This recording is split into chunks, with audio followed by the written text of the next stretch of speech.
I'm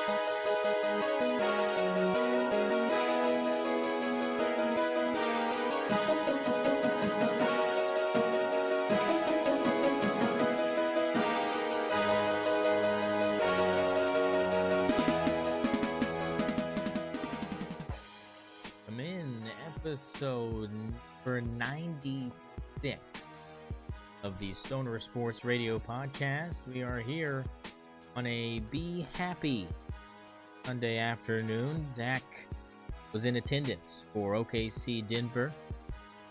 Give us the lowdown on atmosphere and is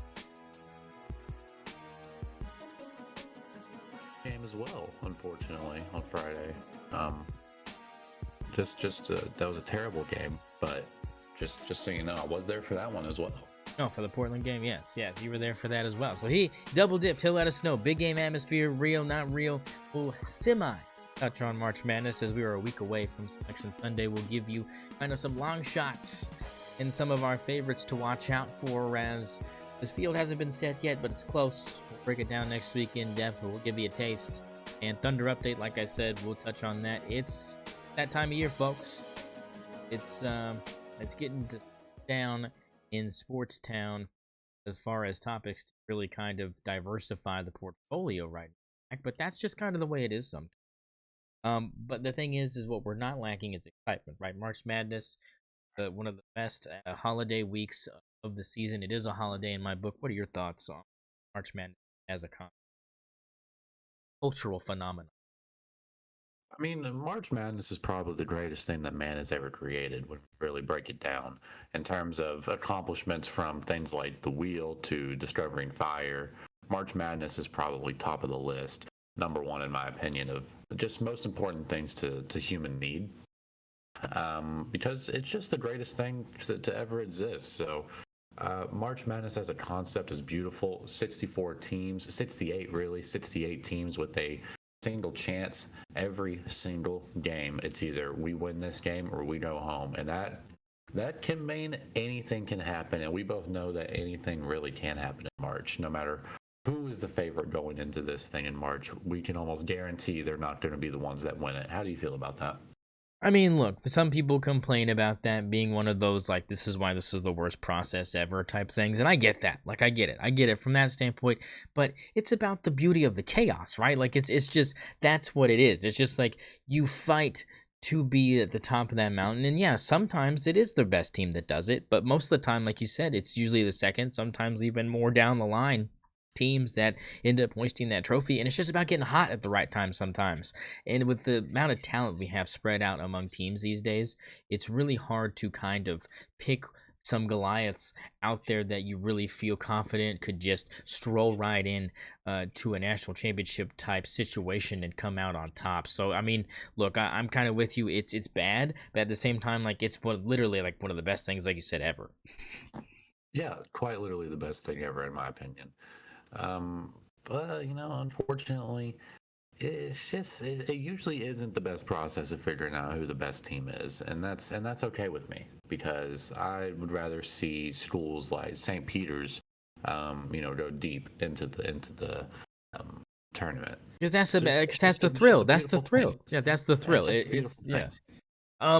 So look, I look right now. You can look at the field right now if you want to on ESPN.com's Bracketologist. Is according to Joe Lunardi. Obviously, there's another one on CBS with Ken Palm. Is that who has his on that website? Is that right? Is that who I'm thinking of? I believe so. But regardless, we're going off of JL here, Big Dog Joe here. I have a couple of teams that I'd like to talk about that are kind of these mid-majors, like you said, like a St. Peter's or somebody that's kind of in that kind of below a 10 seed realm that intrigue me. Do you have how many teams do you think in that 10 to I dare say like 14 range? Because I mean, let's be honest. I mean, we've had a 16 seed win, we've had 15s go to 2 rounds, but it's not normal for those teams to kind of be in that situation. So what are your thoughts here? You have any that stand out to you in that range? Nothing in particular. There are a couple teams I look at that I think might be able to make a little upset, especially in that 10 to 14 range, like you think. Number four, a 14 seed that I think to really make an upset against number three Kentucky is South Alabama. If they're able to stay in that 14 spot, I believe they've auto qualified there. It's just a question of if that spot remains. So I like South Alabama. Lipscomb. Lipscomb just won, I believe. Oh, which conference was it? Which conference tournament was it? Starts with an A. I can't remember which tournament it It's was, the but A-Sun, the A-Sun. yeah, the A-Sun. They just won the A-Sun tournament. Um, they're looking to get a win against Clemson, most likely as a 13 seed. I love that. Big fan of that. And then, one team that I'm looking at that's definitely not low, but maybe a team that not a ton of people are seeing as a team that I think could get, all the way maybe to even the Final Four, if Elite Eight maybe. St. John's. I think Rick Pitino really has this team going. If you watch this team defensively, they're swarming the ball, and they're swarming their defenders, and they're switching and communicating in ways that I've never seen before. It's like they're connected to, with their brains are just connected. They don't have to talk to each other when they're switching on screens or anything like that. They just know exactly what to do because it seems like they're just practicing it perfectly every time at St. John's. It's just a beautiful team, a beautiful brand of basketball that I hope makes it far into the tournament. I mean, yeah, it's a 3 seed, by the way, folks. It's not a low A seed. three I mean, seed. It's not a low seed. yeah, It's a three they're seed. that's it. That's then. Hey, now you're jumping the gun over here. I have some seeds I'd like to mention that are a little higher, but as far as low seeds, for me, a team everybody's going to talk about, and for all the right reasons, I'm sure. And last year, kind of a disappointment. I think has a real good chance if this is where the bracket lays. McNeese State. They draw McNeese. Missouri in the Yep. first round. Look, Missouri's kind of trending down right now. They had one big win a couple weeks ago, and now it's just kind of been this steady decline. They lose to Oklahoma, a team that a lot of people thought they weren't going to lose to. They lose again the other night, but that's a good Kentucky team. But still, I mean, it's one of those things where they were the higher ranked team in that situation. Like Kentucky is ranked below them, yet they have a higher seed projection here in the tournament. But that's probably a result of that game, considering it's Sunday and it was played yesterday. So I'm guessing it's been updated since then. So, anyways, I think McNeese is one of those teams to look out for because if they beat Missouri, I think they've got a good chance of being able to beat a Maryland or even a Yale. Yale's been one of those teams that has won in the first round before. I just don't like this year's Yale team. Give me Maryland there if that happens. So that's not one of my picks, but I'm just kind of showing you what possibly could be in store for the Cowboys if they can beat the Tigers. Another low seed, Zach, that I think your people are kind of sleeping on. Oh man, I've looked at this and I kind of think that Central Connecticut is a 15 seed that I can Wow. kind of get behind. They have Tennessee in the first round, and I know that's tough. But the Blue Devils are playing really well, Zach. They're playing really, really well, and they can score the basketball. And the way I see Tennessee playing basketball right now, if they don't do something in the SEC tournament, they're not trending in the right direction either. Um, Look, this Blue Devils team is dangerous. I know that it doesn't seem like it, but a team that's 25-6 and has a lot of wins on their resume is not a team that you can take lightly, no matter what kind of level the opponent is. Now the losses aren't great, but they only lost to Providence by 4 points, and Providence obviously is probably one of the more notable teams on this whole entire schedule, which doesn't bode well as far as like competition for the Blue Devils. But if a team knows how to win and they know how to score the basketball, they're going to be a threat. So that's one of those really low seeds that you have 25 entries, maybe you squeeze the Blue Devils by in a couple of them. Um, but yeah, those are kind of the two that I'm looking at that weren't ones that you mentioned because you mentioned a lot of good ones. Here's one more, last one for me. Utah Valley. Utah Valley's Okay. got Yeah. Texas A&M right now projected to be their opponent in the first round. If that is the matchup, I do like them as well. They have had a really good season. And look, I have to get behind a team that has Wolverines beside them. It's going to be this team. It ain't going to be Michigan. Utah Valley has won some games. They beat UTEP by 29 points. They know how to beat D1 teams.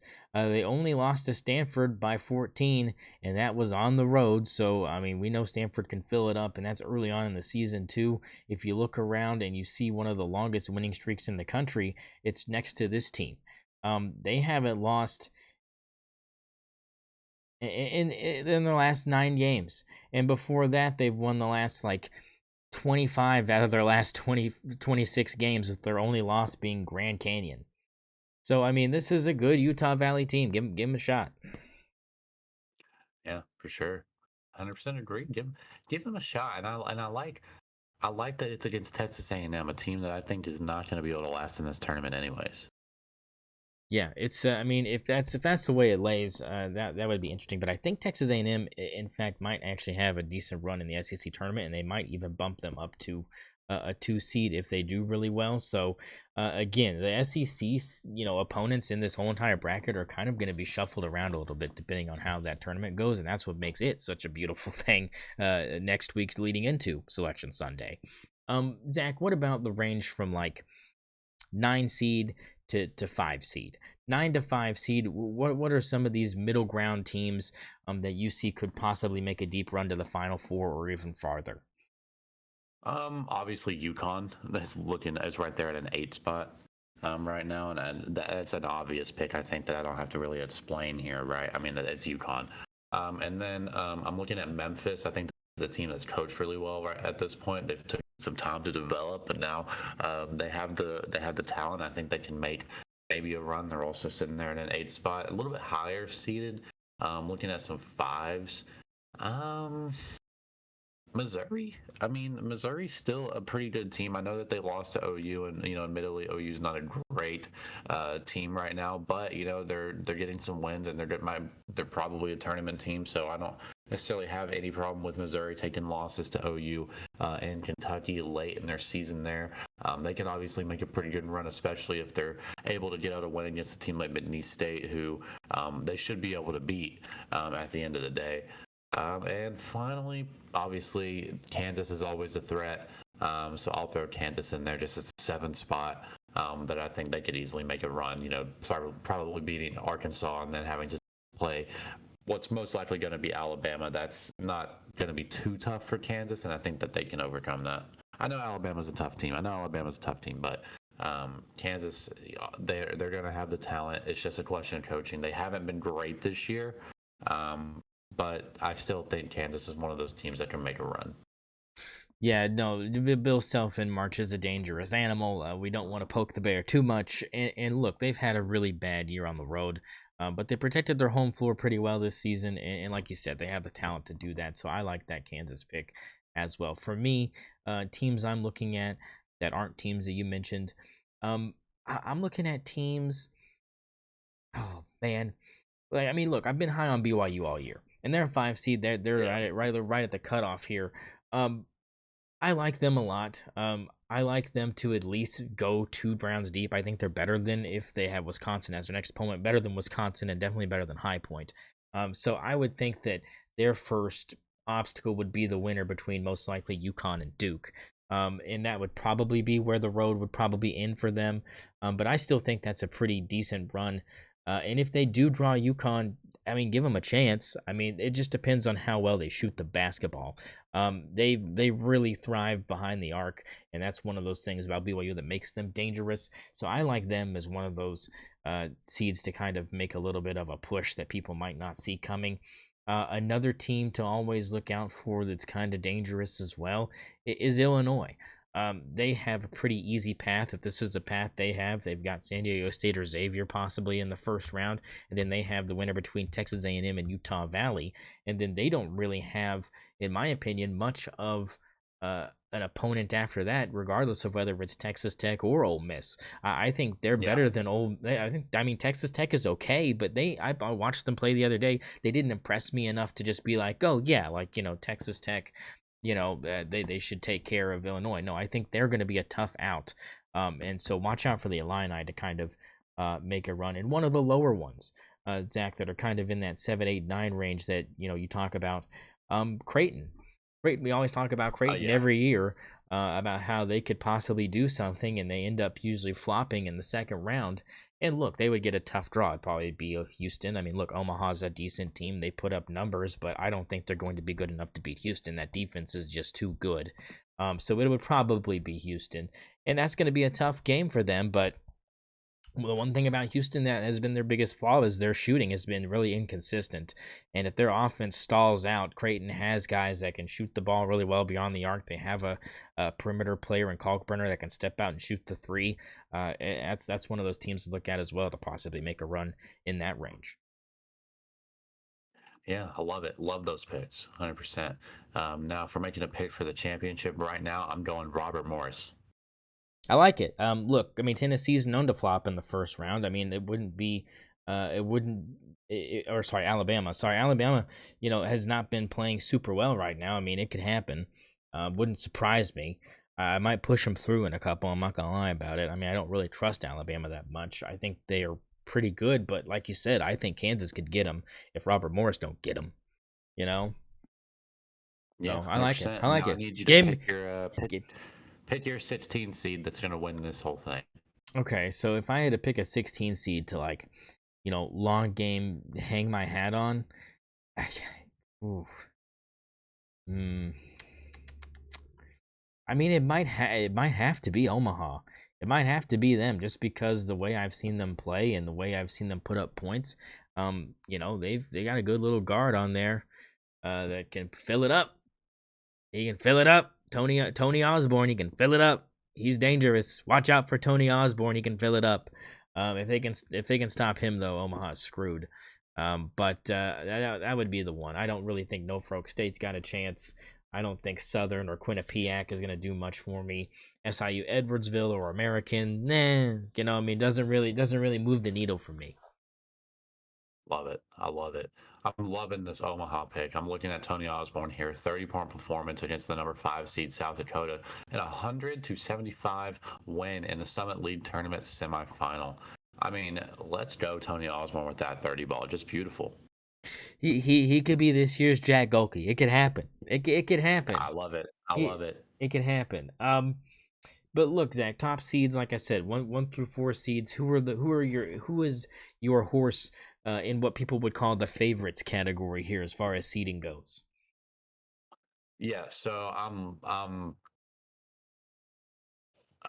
have two big teams that I think are going to win, or have a chance at winning this whole thing, and they're in the same bracket, and it's Auburn and Michigan State. These teams are just playing out of their minds. As of recently, Michigan State and Tom Izzo are playing out of their minds. I'm thinking that they can go all the way, and the only team that are going to stand in their way are the other team that I'm looking at, which is Auburn. Auburn has been dominant all season. I know they have struggled against Alabama for some reason, but I don't think Alabama is going to make it all the way to the final because they're on the complete other side of the bracket, and I don't think it's even going to be an issue for Auburn because I don't think they'll have to play them or see them at any point in March. So I'm looking at Auburn. I'm looking at Michigan State. Now, if I'm going towards the other side of the bracket, Duke is always intriguing. You look at Cooper Flag. I mean, how could you not? How could you not look at him and say they have a chance, right? I mean, this guy is just uber talented.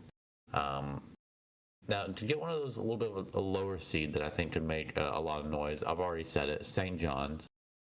St. John's is a 3 seed right now, and I think that they have the opportunity with their defense to do something really special, especially in what I consider one of the weaker brackets right now that we're looking at in March Madness. I think the best team, on paper in this bracket is probably Alabama, and I think St. John's is able to beat Alabama, and then probably have to play a team like Houston. So I'm not too scared if I'm St. John's, but I think out of all of those teams, St. John's is a team that I really, really like, and I could see making a deep run here. Yeah, those are all good picks because if you look at the rest of these teams on this list, there's not a lot that move the needle for me. Like, I don't really trust Wisconsin to make a deep run. I don't trust Iowa State to make a deep run. I don't trust Purdue to make a deep run. I do not trust Texas Tech to make a deep run. I do not trust Texas A&M to make a deep run. I do not trust any of these teams that I'm listing to go anywhere really. I mean, Kentucky, nah, I can't do it. I can't carry them there. They're good, but I just don't think they're that team. But like you said, Auburn is head and shoulders above what we've been seeing. Look, but they lost to Alabama. Okay, like I get it. Like it's one of those rivalry games. And look, Alabama's not a bad team by any stretch. I mean, they're a freaking 2 seed. A lot of people think they could get the job done. I just don't know as far as where we have this team that just doesn't have the ability to, lose a game in this tournament. I think every single team on this in this field is vulnerable, and it's just depending on who's got the easiest path. And like you said, I think Auburn's only competition in their whole entire bracket is Michigan State. I love that pick.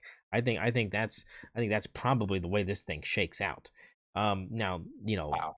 I think that's at least in that, if that's how the bracket ends up, I think they'll be battling for that Final Four spot. I think in Duke's side, is it going to be Tennessee at the end? Looking at them, that's one of my favorites to win it all. Is Tennessee? I love Tennessee.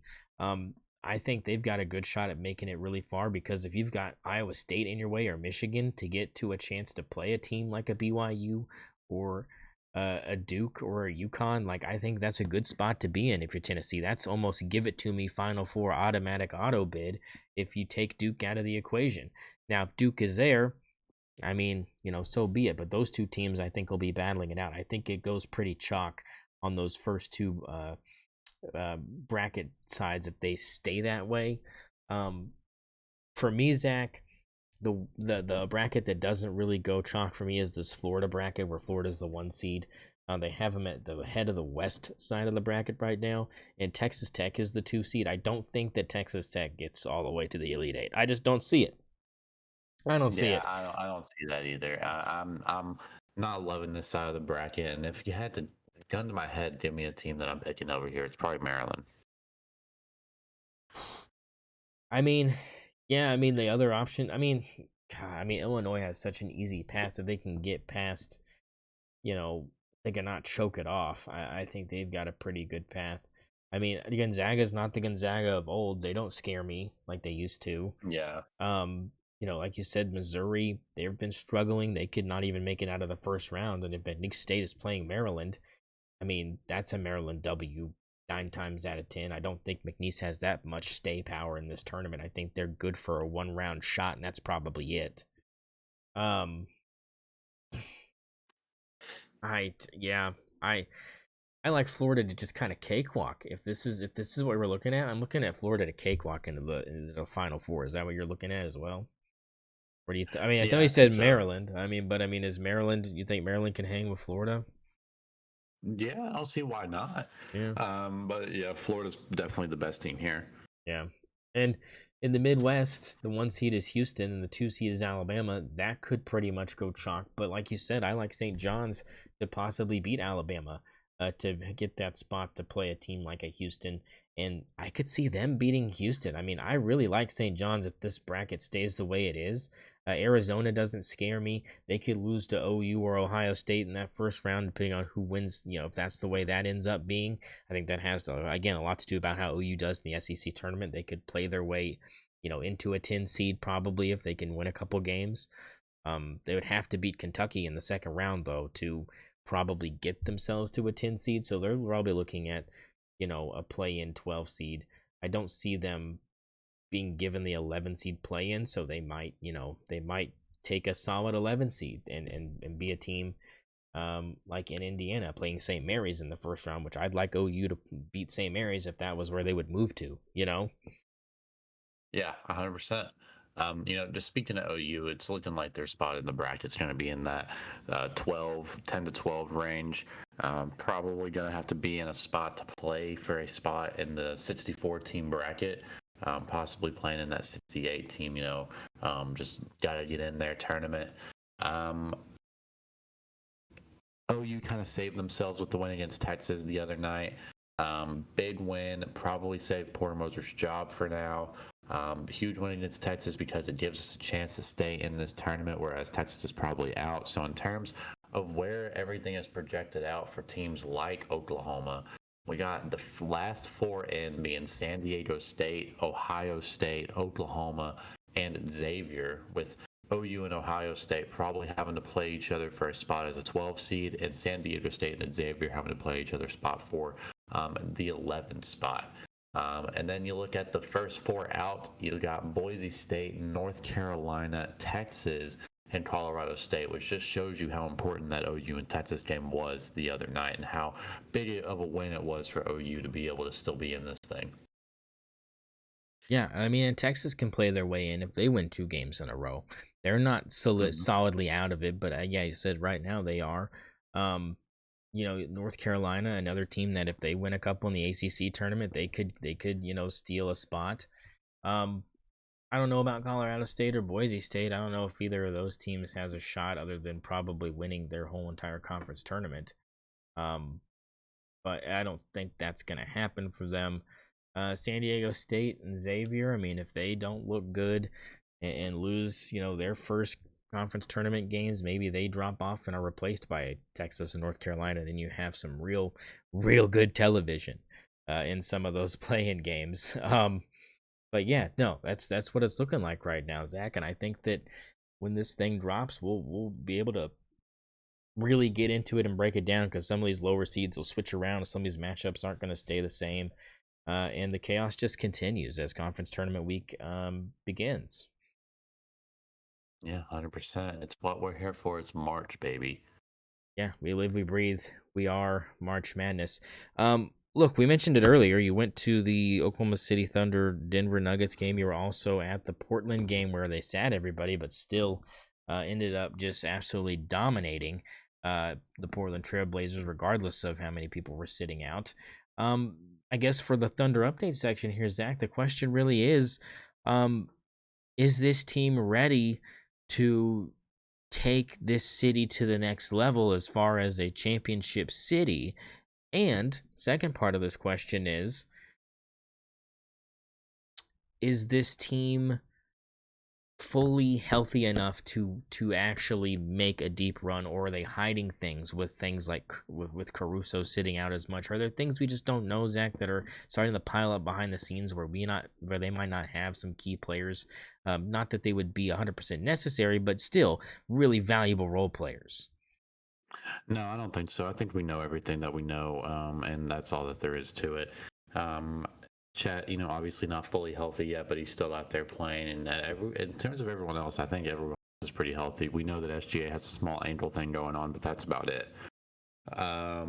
So I'm fully expecting that this team is, in fact, ready for championship pedigree, and I think that they have it, and I think the city is ready for it as well, like you mentioned, because the stadium was rocking tonight in a regular season game, what I think was more of a playoff atmosphere, and it felt like a playoff atmosphere based on the states. I think everyone knew this was kind of a game that would decide probably the MVP race, as well as the fact that it had a lot to do with how OKC would be in the playoffs. And SGA went out there and dropped 40. Jokic wasn't able to really get it done. He looked amazing in the first half, and geez, I've never seen Jokic play in person, but that was just beautiful. I mean, Jokic playing basketball in person was just so beautiful to watch, especially in that first half when he was cooking. But then he just started missing shots. But the way that he passes the ball and the way that he sees the court is just so amazing to watch. And I understand why people think he's the best player in the world. I mean, it's beautiful. It's beautiful to watch. But the Thunder are just a better team than Denver. We just have better players. One guy that I think really has stepped up in the last couple of weeks has been Jalen Williams, Jay Will specifically, number 6, who has just been knocking down threes left and right. To be able to just give us a spark that we need off the bench. And then starter Jalen Williams, J-Dub, has been playing amazing defense lately. That's just really echoed how much this team values the defensive side of the floor. And I think you look at players like Chet, you look at players like Hartenstein, who really aren't doing too much on the offensive end as of lately, but are still just having such a huge impact on the game based on their rim protection, based on their Oh ability to be yeah. a lob threat. Tonight we saw a huge play by Chet where he got an awesome spin move dunk that was just had the stadium rocking. But you know, we'll get back to the Thunder in a second. One thing I want to mention is SGA is definitely the MVP, but I'll say the biggest crowd pop that was there the entire time at the stadium tonight was when Russell Westbrook checked in. I mean, that man still gets the best standing ovation and the most noise of anything else in that stadium, no matter what. And I'll tell you what, nothing was louder than when Russell Westbrook checked in. So it was a beautiful moment for Russ. I think he always thanks OKC. He does his little routine. It was amazing.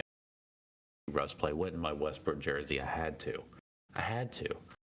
Um, but aside from that, Thunder 53-11. 53-11. We are at 53 wins. We are 12 games ahead of the number 2 spot, Denver Nuggets, right now, and then we are 17 and a half games ahead of Minnesota, which is just beautiful considering those are teams that I'm a little bit more worried about in the West. Yeah, the Thunder are doing just fantastic when you really think about it. We're currently on a 7-game win streak. Got the Nuggets again tomorrow, in a game that probably not as many people are going to watch because it's on a Monday night, but still, and it's on NBA TV, not really on any national TV, but still, this is going to be an important game for the MVP race as well. We'll see what happens. Let's just hope that OKC comes out on top again. It's in OKC once more, so it's not like they have to travel all the way to Denver tonight just to get to their game tomorrow. So both teams are going to be here in OKC the entire time, and we'll see what happens. I'm hoping the Thunder can come away with their 8th straight win against the Nuggets in a back-to-back victory. Yeah, they've been super impressive. Okay, I'll ask the tough question. What are the odds of getting to 70? Are we looking like that's still a possibility here the way they're playing? I mean, even without some of their starters, they seem to be pulling out some wins. Is that still in the realm of possibility here? Yeah, I don't think so. I mean, we can only afford one more loss and then we'd be at 70. So what would have to happen is we'd have to we'd have to win. Let's see, right now we're at 64 games played. That leaves us with 18 games left. So we would have to go 17-1 in order to get 70. I don't think that happens. I think you're looking more like 67, 68 wins, which is still just going to be a phenomenal regular season. Probably the best regular season in Thunder history. And I think SGA is locking up that MVP and solidifying himself as a statue guy for Oklahoma City. All right, yeah, no, I didn't think it was probably going to happen. I'm just saying mathematically, it's not out of the realm of possibility, folks. Just gotta win. It's not. We just gotta win. The next 17 games out of the next 18. No problem. I'm sure we won't sit anybody in that span of time. Just kidding. We're gonna sit a bunch of people. Um, Yeah. the other thing I want to touch on is this glazing of the LA Lakers. Now, if I am correct, which I think I am here, um, they are not really in a position where they can go on a losing streak. Am I right about that? The Lakers? Yeah, are they standings wise in a spot where they could, you know, I don't are they in a spot where they could play themselves out of a playoff spot right now? Um, I don't think so. I think the Lakers are climbing up pretty quickly here. I think they're in the 3 spot right now. They are just going absolutely crazy. So, I wouldn't be too worried about the Lakers right now. What I'm more worried about are teams that are sitting in the bubble, like the Warriors, teams like, let's see, yeah, like the Timberwolves, Kings, the Clippers. Those are teams that were, yeah, the Lakers are currently sitting at the 2 spot, 40-22. So, that's a team I'm really kind of worried about, honestly, as an OKC fan.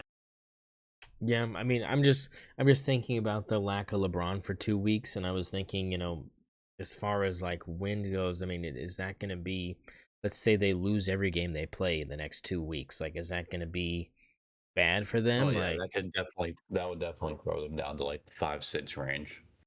yeah, okay, so I mean, but we're not talking about, oh, they're going to completely miss the playoffs bad. I mean, obviously that would take a monumental No, that won't collapse. happen. Yeah, that would have to be a Yeah. monumental collapse. You'd have to have other teams go on crazy winning streaks. It just wouldn't mathematically happen.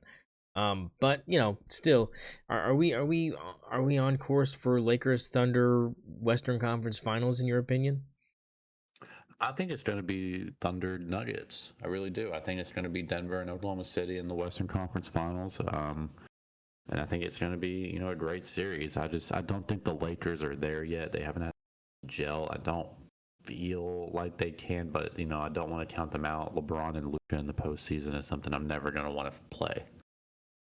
Yeah, no, you're right about that. I'm not no doubt on that one. In the East, Zach, I know we talk about the Western Conference a lot. Is there any animosity in your opinion in the East as far as teams that are out of the playoff picture that could jump into the playoff picture at this point, or are we looking more along the lines of these 7 through 10 seeds jumbling around more than anything else? Yeah, I think it's going to be these 7 through 10 seeds. I think you can look at a team like, Detroit, even, and you can see that they're just monumentally better than Atlanta. There's just a huge difference between the top six and then the, 7 through 10 spots in the East. I think there's a huge drop off in skill there. And you have teams like Hawks, Magic, Heat, Bulls, it seems like the Sixers and maybe even the Nets could get sneak in there. Are just teams that I'm not worried about at all if I'm one of these teams at the top of the East, like Cleveland, Boston, or New York. In terms of who I think's coming out of the East, I think it's going to be Boston again. I think they just have that championship pedigree. I think they're going to beat Cleveland. I think Cleveland is going to be there in the Eastern Conference Finals, and they're going to stay there as that number one spot, no doubt. I mean, they're 53-10. They're the only team entirely that has a better win percentage than the Thunder, just because we have the same amount of wins. They have one less loss. This Cleveland team is insane. This Cleveland team is insane. Is there any team on the Eastern Conference side of the bracket right now that you could get behind that's one of these lower seeds that could possibly pull off a first round upset and go places where they shouldn't? Is there any team like that you see available? So I'm looking at two teams in particular. The six-seeded Detroit Pistons right now are a team I could see being one of those disruptors in the playoffs as a team that can maybe knock off a top-seeded opponent. And then I'm looking at the Magic. I just think that Paulo and Franz Wagner are like two guys that can really be dangerous in the playoffs. They haven't done much this offseason or this season yet, but I still think that they can. So I'd see the Magic as one of those teams. Okay, because I mean, I kind of like to root for Eastern Conference chaos just to kind of help out, as a Western Conference kind of guy. I kind of I look out for stuff like that. For sure. Because on the Western Conference side, I think you're the only teams you really talk about in that same respect that could be disruptors, or like you said, the Timberwolves are in that conversation, and I think if Dallas can get healthy, maybe they're in the conversation as well. I think losing Kyrie is a big oomph. I think that really, really hurts. But maybe it's just Golden State and the Timberwolves that are kind of those two teams. Maybe they're it. Yeah, I think it's really that. I don't see any other teams being huge disruptors here for the West. I think you have a pretty clear top, and Thunder, Lakers, Nuggets, and I don't think anyone else really has a chance of getting out. Well, I guess I'll be breaking out the Orlando Magic Tracy McGrady jersey then, and Oh boy. we'll just hope for some magic. Anything else you want to talk about before we get out of here? Anything on your mind? Oh, I guess I can just throw this at you as we get out of here. Geno Smith to the Raiders. What does it do for you? Hard, erect, nothing? Yeah, pretty placid there, pretty soft. I just don't think that that's really something that I'm looking at as a huge move for Las Vegas. Not anything that's really moving the needle for me. He gets to the Raiders and then what?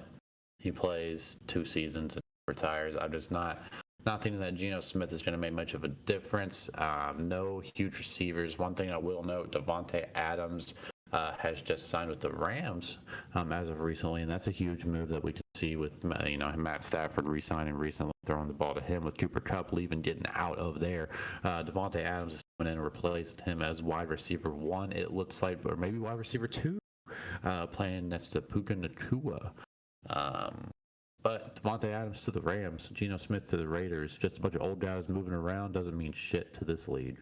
Yeah, and they're also in like the Colton Loveland kind of draft area as well, so they could pick up a receiving tight end as well for Stafford and really look dangerous offensively. if they decide to go that route. Obviously, with that addition, they don't have to now that they've got the weapon like that to pair with Cooper Cup. Um, well, I mean, look, the Seahawks are sitting at the 18 spot. Do you take a quarterback there now that you've gotten rid of Geno? I mean, you don't have anybody else, right? I mean, is that's kind of what you're looking at now? Is who's the quarterback Yeah, at I think that's the 18? sign. I think they're obviously going to be taking a quarterback here, and they just maybe they trade up. We'll Yeah, see. I mean, We'll see. I mean, it's an interesting take on that. I just wanted to see if that, because obviously that means that the Raiders are probably looking at a running back. I mean, they need one. I don't know if you go Genty at 6. Um, I still am kind of with you on the fact I think Traven Henderson is a better running back, but obviously you can get him later. So I mean, if you have somebody like a Travis Hunter available at that point, which is possibility as well, um, maybe you take him there if you can get lucky like that. If you're the Raiders, what are you looking for at that 6 spot? Yeah, I think like you said, probably running back. Just not really anything special going on in Las Vegas right now. So let a running back develop for a year while you surround him with an line in the off season, make it a little bit better there on the front line. But yeah, I'm thinking probably Genty. Yeah, I mean, and you You could, gotta take a chance on him. and you might You be can able to. draft Henderson later if you Yeah, want. I was like, Yeah, you you could might be able probably to get double both. up. Yeah, you could probably double up on it, which would be interesting. But yeah, just some interesting stuff in NFL that's kind of breaking down. But anything else you want to add before we get out of here? I think I'm good. I mean, Thunder up. These Yeah, guys, yeah, they're killing it. yeah. We'll be back to break down the bracket next week, and we'll have you ready and educated when you fill out all of your brackets for your ESPN tournament challenge, your Yahoo, your whatever site you choose. We will be there to guide you, guide you in the many entries you will fill out in the quest for immortality in perfection, which would be amazing. So, Yeah, 100. um, percent for everybody back here, episode 96. Keep stick on the ice and good night, Canada.